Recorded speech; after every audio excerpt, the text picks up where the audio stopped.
닥터스 KMP입니다. 네, 저는 닥터스 KMP의 수의사 권혁호입니다. 저는 논문 있는 따뜻한 도시사 따도입니다. 오늘은 이제 저희가 관절염 얘기를 할 건데요.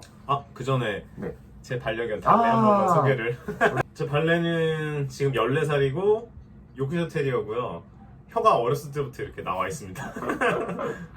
오늘은 이제 관절염 얘기를 할 건데요.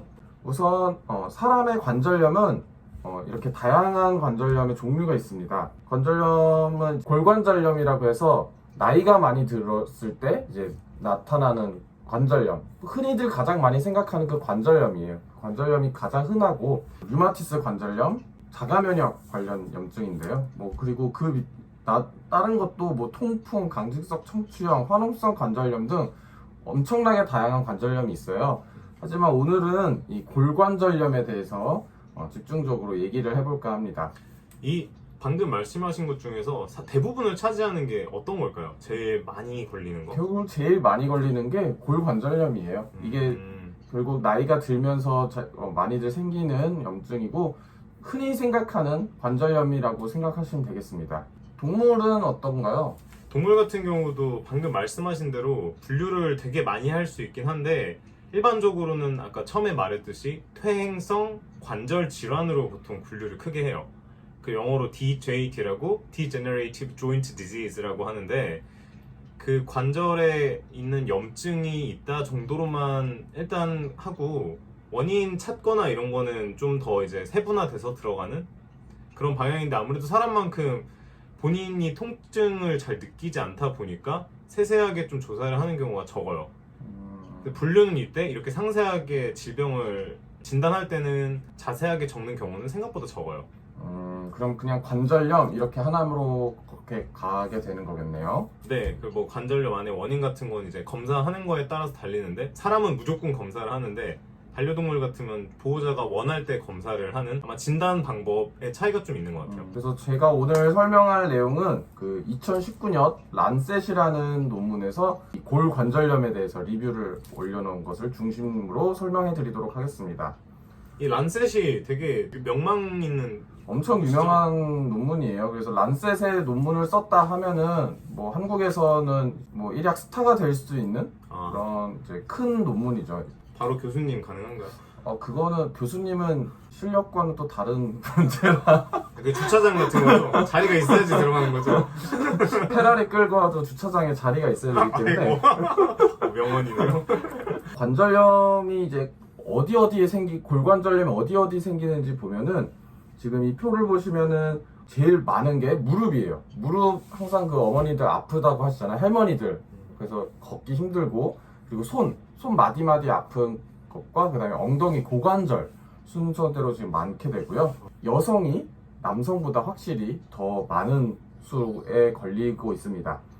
그리고 이 그래프에 보시면은 확실히 나이가 들어갈수록 약 75세에서 가장 많은 비율로 골관절염이 생기고 있는 것을 알 수 있어요. 이런저런 어떤 요소들이 이런 골관절염을 더 일으키는가를 사람들이 연구를 했는데 여성, 비만, 아니면 외상, 기형이 있거나 농사일 같은 아주 고된 일, 운동을 빡세게 하는 거 있잖아요. 축구, 하키, 레슬링, 마라톤, 무게 엄청 치고 이런 운동을 한다거나 유전적 요소도 어느 정도 관련이 있다고 합니다. 동물은 어떤 것이 중요할까요?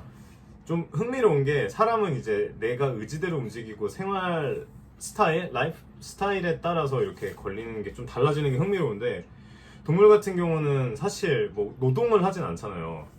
그렇다 보니까 좀 중요한 게 유전적인 소인이 일단은 제일 중요해요.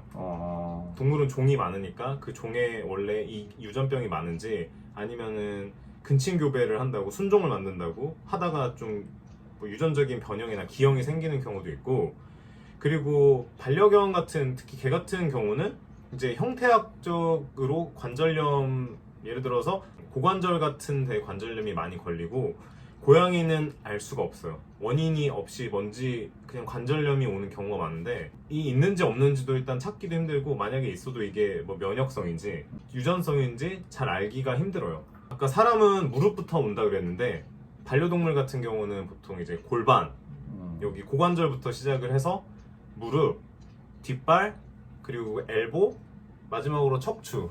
이 순서대로 관절염이 가장 많이 빈발을 합니다. 이제 사람은 이제 진단을 할 때 여기 진단표를 보면은 네, 유럽과 미국이 조금 진단 기준이 다른데요. 네, 증상을 가지고 해요. 그러니까 사람의 경우는 아프면 아프다라고 얘기할 수 있고 어떻게 아픈지 얘기할 수 있기 때문에 네, 그거에 대한 증상을 듣고 혹은 이제 우리가 만져봐서 이게 문제가 있구나 라는 것을 볼 수가 있는 거죠. 이러한 기준으로 사람은 진단을 하게 되는데 네. 동물은 어떻게 진단을 할 수가 있을까요? 동물은 아무래도 제일 눈에 띄는 변화가 저번 시간에 통증할 때도 말했는데 행동 변화 이걸 제일 첫 번째로 봐야 돼요. 특히 행동 변화가 많이 지난번에 비해서 줄어들거나 밥을 평소만큼 먹지 않는다거나 그 다음에 밤에 잠이 많아진다거나 식욕이 좀 떨어진다거나 고통을 느낄 때 나타나는 변화들을 캐치하는 게 굉장히 중요해요. ROM이라는 걸 많이 측정해요. 그래서 레인지 오브 모션 어느 정도까지 움직일 수 있느냐를 많이 측정하게 되죠. 그 수의학에도 같은 게 있습니다. 달래 여기 있으면 다리를 이렇게 뒷다리를 뒤로 이렇게 쭉 뻗어서 이런 관절의 가동 범위를 확인하고 이때 나타나는 통증 반응을 체크를 하는 거죠. 이거 어느 정도 비슷하네요. 치료를 한번 생각해 볼까요? 네, 이제 사람은 치료를 어떻게 하냐? 처음에는 가장 먼저 교육을 합니다. 이게 뭔지, 이게 무슨 병인지, 뭐 어떻게 진행이 되는지 이런 것들을 먼저 환자분께 말씀을 드리고 가장 중요한 건 다이어트예요. 결국에는 살이 찐 사람들에게서 많이 일어나는 아무래도 운동 이게 부하가 되겠죠. 그래서 살을 빼는 것 그리고 그 아픈 다리 혹은 손가락을 강화시키는 어떤 특정한 운동 그거는 개개인에 따라서 운동 처방을 다르게 내는데요. 이런 운동을 낼 수 있고요. 그거로 이제 조절이 안 되는 통증 같은 것을 이제 조절할 때는 진통제를 이제 처방하게 됩니다. 진통제는 타이레놀 계열의 파라세타몰 계열을 쓸 수 있으나 이거는 효과가 크지 않았다고 해요. 그리고 사실 제일 많이 하는 거는 이 케토톱으로 제일 유명하죠. 그 붙이는 엔세이드입니다. 엔세이드가 뭐인지 한 번만 다시 말씀해 주실 수 있으시겠어요? Non-steroidal anti-inflammatory drugs라고 발음이 한층 좋아지셨네요. 연습하셨나요? 비스테로이드성 항염증 약. 네, 맞습니다. 네. 그래서 붙이는 엔세이드 이런 케토톡 같은 것들을 사용하는데 붙이는 게 상당히 좋은 게 그 엔세이드의 부작용 중에 가장 안 좋은 것들이 위장관 출혈 혹은 심장 쪽에 문제가 생긴다든지 이 두 가지가 제일 큰 문제인데요. 그런 것들이 거의 없어요. 그래서 붙이는 그런 파스 그래도 안전하게 사용할 수 있다라는 장점이 있습니다. 그런 걸로도 안 되면 먹는 엔세이드를 먹기도 하고요. 울트라셋이라고 가장 상품명이 유명한 트라마돌이라는 걸 먹기도 하고요. 그리고 마약성 진통제까지 가기도 하는데 마약성 진통제는 골관절염에서는 부작용이 더 심했다. 그러니까 그 얻는 효과에 비해서 부작용이 좀 더 심했다라고 하고 있어요. 그래서 마약성 진통제는 많이는 처방하지 않는 것 같습니다. 그리고 항우울제, 우리 지난 시간에 했던 막 센시발 막 이런 거 있죠. 전설의 센시발. 그런 항우울제를 처방하기도 하고요. 저 찾아봤어요.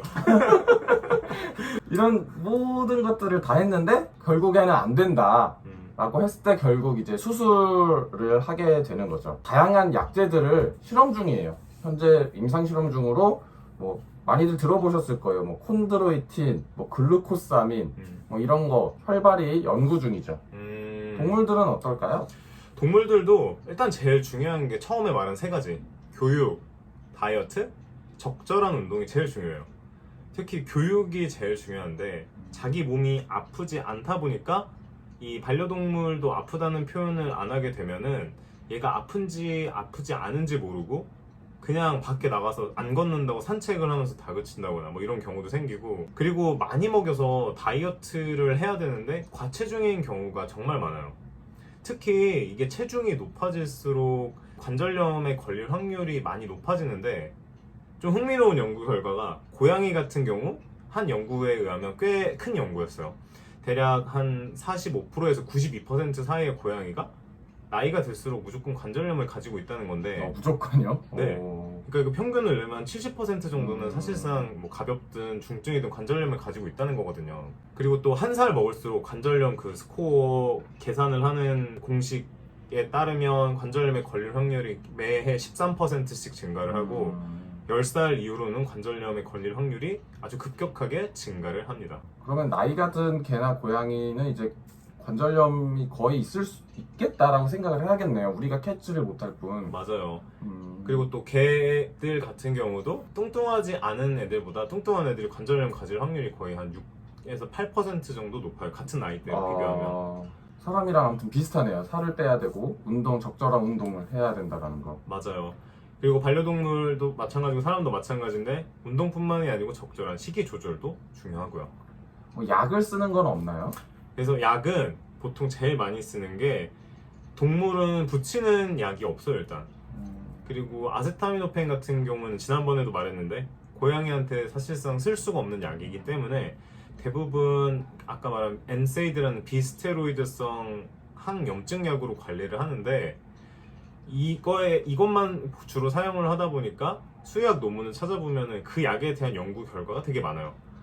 아까 말씀드린 부작용 외에 특히 반려동물에서는 신장, 콩팥이 망가지는 이 부작용이 있긴 한데 반려견 같은 경우는 적절한 용량을 맞춰서 잘 썼을 경우에는 28일에서 1년 사이로 장기 복용을 했을 때 아무 이상이 없었다라는 논문이 있었고 고양이 같은 경우는 아직 이렇게 정확하게 나온 결과가 없어요. 그리고 고양이 같은 경우는 약을 쓸 때도 보통 5일에서 7일 이상 비스테로이드성 항염증 진통제를 쓰지 말라고 하거든요. 약을 쓸 때도 좀 조심을 하는 게 좋고 그 다음에 또 정해진 용량이 있더라도 반려동물 상태에 정확히 맞춰서 약 용량을 조절을 해주는 게 중요해요. 그럼 결국에는 이제 롱텀하게 쓸 수 있는 약은 사실 없고 행동 교정해주고 살 빼주고 이런 게 제일 중요하다고 말할 수가 있겠네요. 맞아요. 그리고 그 외에 마약성 진통제도 이제 미국에서는 사용을 했는데 트라마돌도 가끔 사용을 하고 아니면 가바펜틴이라는 약도 신경 진통제로서 사용을 하는데 사실 이제 길게 효과가 있게 하려면은 엔세이드 약 이외에는 뭐 대부분 사용을 좀 안 하는 편이긴 하죠. 그래서 이제 이런 실험 중인 다양한 약제 중에서 제가 그 하나를 소개를 해드리려고 해요. 안전하게 먹을 수 있으면서 오랫동안 사용할 수 있으면서 부작용도 별로 나타나지 않았던 거를 제가 하나 해드리려고 하는데 커큐민이라는 거예요. 커큐민이라는 것이 골관절염에서 효과가 있었는지 임상 실험을 한 것들을 모은 논문입니다. 2017년에 옥스포드에서 이런 정리를 했고요. 무릎 관절염에 대해서 얘기를 했고 통증과 삶의 질이 이 커큐민을 먹은 군과 커큐민을 먹지 않은 군, 플라시보 군과의 차이가 분명히 존재했다라고 결론을 내리고 있어요. 커큐민은 사실 동물에서도 개 관절염에서도 효과가 있었다라는 연구 결과도 있고요. 커큐민이 요새는 뭐 제일 핫한 물질이고 관절염에도 효과가 있다고 알려져 있어서 또 소개를 해드리는 거고 커큐민 이외에도 사실 오메가3 같은 경우가 관절염에 도움이 된다고 알려져 있어요. 그런데 제가 옛날에 공부를 하면서 아까 살짝 언급한 글루코사민이나 콘드로틴 같은 경우는 효과가 있는지 없는지 아직 맞아요. 분분해요. 사람도 그 효과가 아직 제대로 나오지 않았어요. 그리고 하나 더 고양이 키우시는 분들 특히 관절염이 있으면 뭐 사람이랑 비슷하게 관리를 해주면 되는데 고양이한테 제일 중요한 게 고양이의 행동 주변을 편하게 만들어주는 거거든요. 그래서 캣타워를 해도 관절염이 있다는 뭐 진단을 받거나 생각이 들면 스텝을 더 많이 만들어준다든지 화장실 개수를 늘려서 아니면은 좋아하는 장소에 편하게 이동할 수 있게 동선을 바꿔줘서 이 통증을 줄여주는 거 이게 굉장히 중요합니다. 그래서 오늘은 이렇게 관절염 얘기를 해봤고요. 다음 시간에는 또 재밌는 얘기로 찾아뵙도록 하겠습니다. 다음에 또 만나요. 안녕.